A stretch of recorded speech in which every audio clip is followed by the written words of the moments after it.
మేకలు మండలం ములకలపల్లి గ్రామం నుంచి నేను సీనియర్ ఉద్యమకారుడు కోదాటి వెంకన్న మాట్లాడుతున్నది ఏంటంటే 18వ తారీఖు హైదరాబాద్లో పెట్టిన ఉద్యమకారుల కోరం అధ్యక్షుడు సీనన్న గారి నాయకత్వంలో ఎమ్మెల్సీ విజయశాంతి గారు హాజరవుతున్నారు. అట్లనే అన్ని జిల్లాల నుంచి తెలంగాణ 33 జిల్లాల నుంచి అందరూ ఉద్యమకారులు హాజరై ఆనాడు సీఎం రేవంత్ రెడ్డి గారు ఎలక్షన్ మేనిఫెస్టోలో పెట్టినటువంటి అంశాలన్నీ అమలు చేయాలని చెప్పి కోరుతూ, ఆ సభ విజయవంతం చేయాలని చెప్పి కోరుతూ, అదేవిధంగా ఒకవేళ ఆ రోజు తీర్మానంలో మరి సీఎం రేవంత్ రెడ్డి గారు అమలు చేయకపోతే దశల వారి పోరాటానికి సంసిద్ధంగా ఉండాలని చెప్పి ఉద్యమకారులు ఆ రోజు సీనన్న గారి నాయకత్వంలో జరిగే ప్లీనర్ అది విజయవంతం చేయాలని చెప్పి కోరుతూ ముగిస్తుంది. ఏంటంటే అసెంబ్లీ ముందు కూడా మేము నిరాదీక్ష చేస్తాం. కాంగ్రెస్ ప్రభుత్వం మరి అన్ని నియోజకవర్గాల ఎమ్మెల్యేలను కూడా ఆ రోజు తెలంగాణ కోసం ఏ విధంగా చేసినామో అదే విధంగా మళ్ళీ కాంగ్రెస్ ప్రభుత్వానికి మేము చేయటానికి సంసిద్ధంగా ఉన్నామని చెప్పి కోరుతున్నాం. ఆనాడు కూడా అరెస్టులు చేశారు, బైండర్ కేసులు పెట్టారు.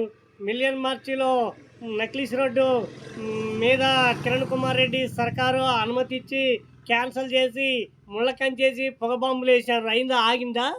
ఆ రోజు కూడా మేము వెళ్ళినాం. మరి ఈరోజు కూడా వెళ్తాం. ఉద్యమకారులు ఒకళ్ళిద్దరు కాదు కదా ఆపటానికి. ఏ విధంగానైనా మేము సభను విజయవంతం చేస్తాం. శాంతియుతంగా చేస్తున్నాం కాబట్టి మమ్మల్ని ఎందుకు ఆపుతారు పోలీసు వాళ్ళు?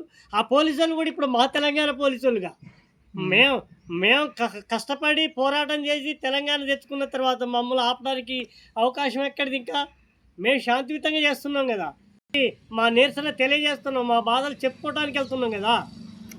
మేము బీజేపీకి కొత్తగా పెట్టిన కవితా పార్టీకి కాంగ్రెస్కి అది కాదు. మా ఈ 5 సంవత్సరాలలో మాకు చెప్పి ఎలక్షన్ మేనిఫెస్టోలో పెట్టినటువంటి విషయాలన్నీ అమలు చేయకపోతే రేపు గతంలో ఏ విధంగా టీఆర్ఎస్ ప్రభుత్వాన్ని గద్దె దింపినామో అదేవిధంగా రేపు కాంగ్రెస్ ప్రభుత్వాన్ని కూడా గద్దె దింపడానికి సిద్ధంగా ఉంటాం. ఎందుకంటే మేము త్యాగం చేసినాం కదా.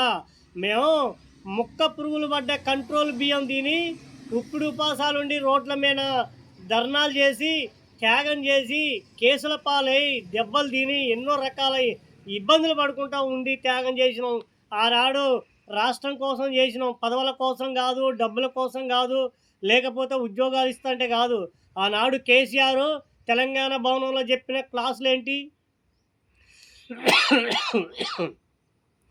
ఎల్కేజీ నుంచి పీజీ వరకు అందరూ సమానమైన విద్య అందిస్తా అని చెప్పిండు.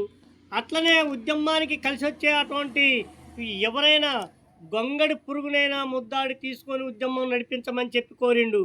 ఆనాడు చెప్పినటువంటి తెలంగాణ భవనంలో చెప్పిన క్లాసులు వేరు, తెలంగాణ వచ్చిన తర్వాత జరిగినటువంటి విషయాలు వేరు. తెలంగాణ వచ్చిన దాకా అందరినీ వాడుకుండు కేసీఆర్. మరి తెలంగాణ వచ్చిన తర్వాత అందరినీ పక్కకు నెట్టేసి మళ్ళీ తెలంగాణ ద్రోవుల్ని పార్టీలో తీసుకొని ఈనాడు తండ్రి కొడుకులు పార్టీని ఆగం చేయడం జరిగింది. అది అందరికీ తెలిసిన నగ్న సత్యం. ఇంకేం చేస్తాం? మేము ఏది ఆగదో కాంగ్రెస్ ప్రభుత్వం ఖచ్చితంగా అమలు చేస్తుందని మా యొక్క ఆలోచన విధానం ఉన్నది. ఒకవేళ అమలు చేయకపోతే రేపు కాంగ్రెస్ ప్రభుత్వాన్ని కూడా దింపడానికి సిద్ధంగా ఉంటాం. మేము త్యాగం చేసినాం, రాష్ట్రాన్ని సాధించినాం, మాకు ఏది అడ్డు కాదు.